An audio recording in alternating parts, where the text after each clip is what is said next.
কলকাতা লিগে আবার শীর্ষস্থান দখল করেছে ইস্টবেঙ্গল। নিয়মিত অনেক ফুটবলারকে ছাড়াই রেলওয়ে এফসিকে হারানো গেছে 2 গোলের ব্যবধানে কেরলের 2 তরুণ তারকা মোশাররফ এবং আদিলের গোলে। এবার ইস্টবেঙ্গলের তরুণ ফুটবল দল যাচ্ছে লন্ডনে next gen cup football tournament খেলতে। এর আগেও এরকম একাধিক টুর্নামেন্টে বহুবার অংশ নিয়েছে লাল হলুদ।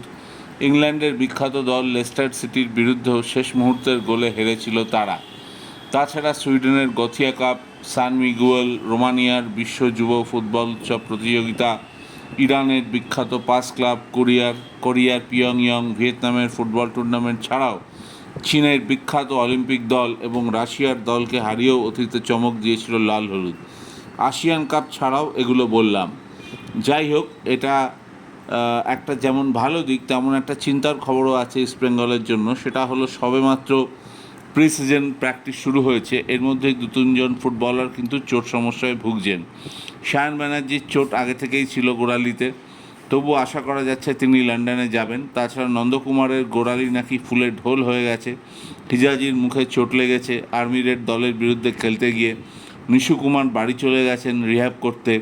তবে লাল হলুদ দলের ডাক্তার এবং ফিজিওরা সবসময় এদের আপডেট রাখছেন এবং যত তাড়াতাড়ি সম্ভব সুস্থ করে মাঠে ফেরানোর ব্যবস্থা করছেন।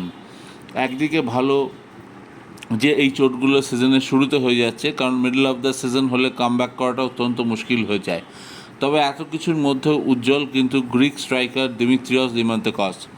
আর্মি রেডের বিরুদ্ধে ইস্টবেঙ্গল হেরে গেলেও একমাত্র গোলটি করেছেন তিনি। শারীরিকভাবে এই মুহূর্তে 60% ফিট দিমিত্রিয়স, বাকিটা প্র্যাকটিস করতে করতেই এসে যাবে। তবে যত দিন যাচ্ছে মাহদি তালাল কিন্তু প্র্যাকটিসে নজর টানছেন। সমর্থকরা এই মুহূর্তে দুজনের জুটি কতটা জমে যায় সেটা দেখার অপেক্ষায় মুখিয়ে আছেন।